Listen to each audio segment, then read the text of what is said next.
today I'm reviewing the Bertha cardigan. As always, if you like this video and want to see more, please don't forget to like and subscribe if you haven't already. So today I'm wearing the Bertha cardigan, which is in the new Tilly Walnes book by Tilly and the Buttons. This is the book here, Make It Simple. Easy, speedy sewing projects to stitch up in an afternoon. This is my first project from the book. I do plan to make several projects from the book just so I can review the book more comprehensively. I decided to start with the Bertha cardigan more tactically because I thought it would be the quickest to make. So for pattern details, as I mentioned, it's called Bertha. The variation I've done is the plain version, so I haven't added any pockets, I haven't done any block colour design or anything like that, and I haven't added the thumb holes in the cuff, which is another option that you can do. The design house is Tilly and the Buttons from this book. And finally, the size I've made is a straight size 4. For the fabric I've used, this is the fabric that I meant to make my Nana cardigan out of, which I've mentioned before, I think in my Kinder cardigan review, and also the review I made of the BB pinafore. Essentially, I used the wrong fabric. They're both red fabrics, and I wanted this one for the Kinder cardigan for my Nan. I ended up cutting a thicker fabric for that one.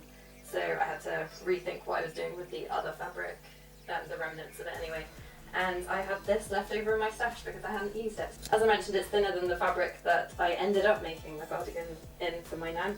It's a single knit, so you can see it's essentially, if you knit, it's a bit like stocking stitch. So there's the purl side on the back and the knit side on the front. It's a nice drapey fabric actually, so if I take it off, you can see it hangs nicely. It is a thin fabric, but I do actually find it quite warm when I'm wearing it. I can't remember where I got this fabric actually. It's been in my stash for a while. I decided to use this fabric because firstly it was in my stash, it meant that I wouldn't have to spend any more money. And second, I really like the colour of the fabric and I thought it would be quite good to dress up and down, so I could wear it to work, for example. For sewing with this fabric, it was fine to sew with. I didn't have any major problems. I did have trouble cutting it out though, so when I was cutting it out I did actually have to recut a couple of the pieces because I realised that I hadn't actually laid it out completely flat and it was then going to hang a bit wonky, so I did recut a couple of bits. In terms of difficulty, it's a nice, simple, quick make. As with a lot of the Tilly and the Buttons patterns, they do have beginners in mind, and especially for this book because it is Make It Simple, they're trying to make the most simplest project that can either get your sojo back, or if you're a beginner, it's a nice one that you don't have to worry too much about fit or to have too many complicated construction techniques in it. I think that definitely is the case in this instance. It's got more pattern pieces perhaps than other simple patterns. For example, their cocoa dress is very simple. They've got a front and back piece, and then you can add cuffs if you want and an extra collar piece, but essentially you could just make it out of a couple of pattern pieces. This, you've got the 2 front pieces, there's a back piece, the cuffs, there's a neckband, and you've also got the hemband here as well. However, if you're not deterred by having to cut all those pieces out, it's definitely a fun project to make, and you don't have to worry about pressing up a hem because you've got the hemband there. And likewise, the cuffs and the neckband, it all finishes off those edges for you. For clarity of instructions, I found it nice and clear. What I did was looked at the checklist. So in this book, they've got a checklist for each pattern. So on this yellow page, they've got what they call shortcut steps. And it's a nice little checklist where you can go and sew as economically with your time as possible. So it puts everything you can pin at the same time, so you can pin everything in one go.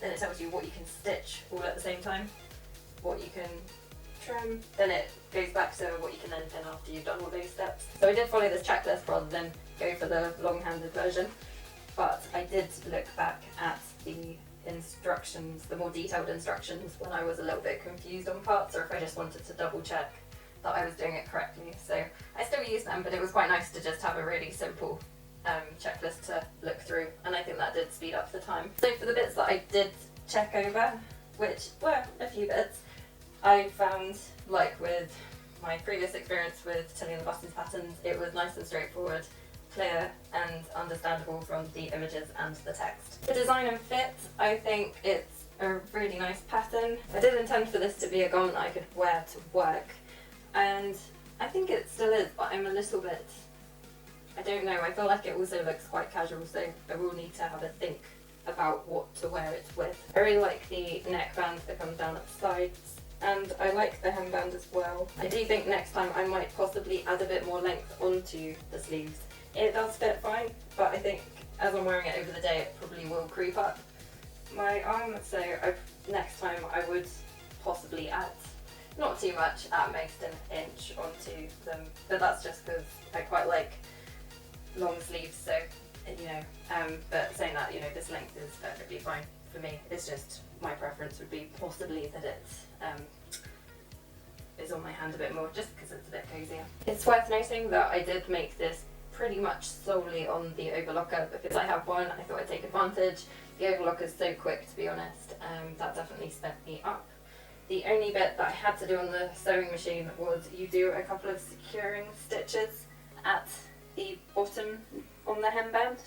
This is just to make sure that the seam for the neckband doesn't end up peeking out at the bottom. That is the only reason I had to thread up the sewing machine, but everything else was done on the overlocker. One thing I have noticed is that the cuff hem keeps folding over towards the cuff rather than to the sleeve, and possibly if I top stitch that it would resolve it. It doesn't say it in the instructions, but depending on your fabric you might want to do that. I did press it in place, but it's just not staying, and it does bug me a little bit, but I mean it's a really tiny thing that obviously I can resolve really easily by just adding some either zigzag stitch or twin needle on there. The time taken, I was very intrigued to find out how long it would take me, just because this book does give you some guide times. So for this project it says that the cutting time is 40 minutes and the sewing time is 1 hour and 35.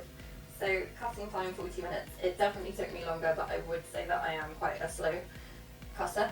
So and also this fabric was so hard to lay out, and as I mentioned I did it wrong, so it definitely took me probably more like 1 hour to cut out. However, if you use an easier fabric, or you're just quicker than me, it probably will take you nearer 40 minutes. The sewing time, I would say it took me about 2 hours 20, whereas the book says 1 hour and 35. I do remember Tilly saying in a live feed that she'd designed it similar to a recipe book where you have a guide time for the prep time and cooking time, which is great because then it means that like you're cooking, you can plan your sewing accordingly. I think in that same light it's a bit like certain recipe books where, you know, it does take you a bit longer sometimes, especially if it is the first time you've done a recipe. So obviously this is the first time I've made it, so I'll be interested if I make another one whether I manage to make it in a much faster time. I chose not to add pockets because I wanted it to look fairly smart for work. Just personal preference, but I just felt like the pockets might have detracted from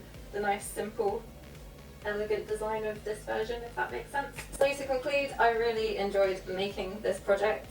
I think it was really interesting to quite strictly track my time to see how it compared with the book, and I found that quite fun and a bit of a challenge. Another thing to mention actually with the time frame is that I should have been a lot more prepared and geared up, because I probably did waste time going, oh, I can't find this particular tool or item, or, you know, what have I done with my pen? I didn't have the ironing board set up all the time, so I'd have to quickly detour to do that. And then I was trying to find my pressing cloth so that I wouldn't burn the fabric, but be able to get a much better press on this fabric. So there are lots of things you can do to speed it up. So perhaps if I'd actually been a bit more organised with my tools, I might have made this a lot quicker than 2 hours 20. So overall, I'm really happy with this make. I would make it again. As I mentioned, might add a bit of length to the sleeves. It certainly is something you could make in an afternoon, because let's face it, it took me less than 3.5 hours in total to make the whole thing. So 3.5 hours is definitely the equivalent of an afternoon. And yeah, I look forward to trying out some more of the makes in the book.